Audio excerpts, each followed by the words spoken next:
You got this. Encourage yourself. I got this. I kind of always just loved teaching or like helping others.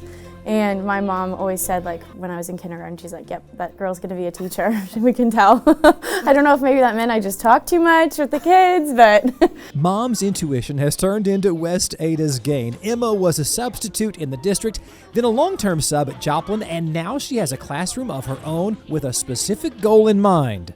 This is my first year, but it's also the kids' first and only year in second grade, so I'm trying to make sure they still have a really good experience, you know? Pony. Fairy. Army. Let's face it, any new job has a learning curve. For English, the biggest hurdle has been time management. There's been some difficulties, but it's just more like when I'm planning for the next week, all the options that I could do, but just not having enough time in the school day. And I'm like, I wish the kids could stay till like 7 p.m. And sometimes they're like, oh, Miss English, we don't want to go yet. And I was like, I don't want you to go either. We got stuff to do, you know? Yeah. It's the time in the day. That's really what I've been struggling with most. One of the things West Ada does to manage that struggle is providing veteran insight. Jennifer Fletcher is the district's administrator of recruitment and retention. She's been an educator for almost 3 decades. One of her jobs is helping new teachers get settled in. Sometimes I go in and I'm just watching them and saying, you know what? I don't have any recommendations. That was awesome, way to go. And sometimes it's a counseling session, like, okay, I've got this happening. How do I balance this? How do I manage this? And I get to sit there and kind of, through my many years of experience, get to give them multiple examples that I've seen over the years of how you can make it through. And it just helps them. There's a lot to their first year of teaching, and I just have the fortune of being able to go in and help them keep that excitement, love, and passion about teaching. The fact is, teacher retention is a thing all over the country. That's why West Ada is so intentional about providing support. Every first-year teacher in the district has a mentor. And it's hard. Educators will have those days.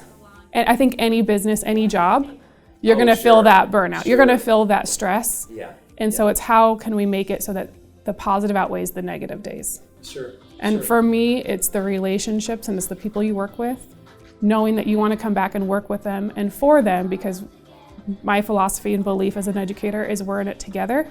These are our kids, so how do we make sure our kids and our staff feel valued and excited to come to work every day or come to learn every day? I-E-D.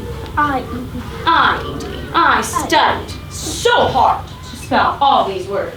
For Miss English, teaching in one form or another is a lifelong goal. I see myself being like a K2 teacher for like K1-2 teacher for as long as I have the energy and feel myself putting in the effort and being intentional with it.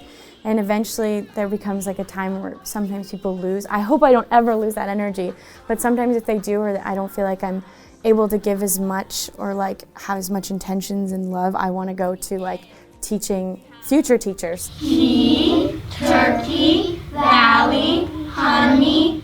We have some loud kids and some quiet kids, and they kind of start to blend together, but you know, we just do our little sing song and it brings us back together, but it can get kind of crazy in here.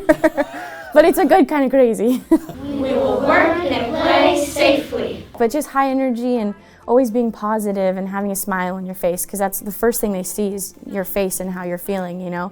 If you come in with not as much energy, they're not going to want to be as engaged either.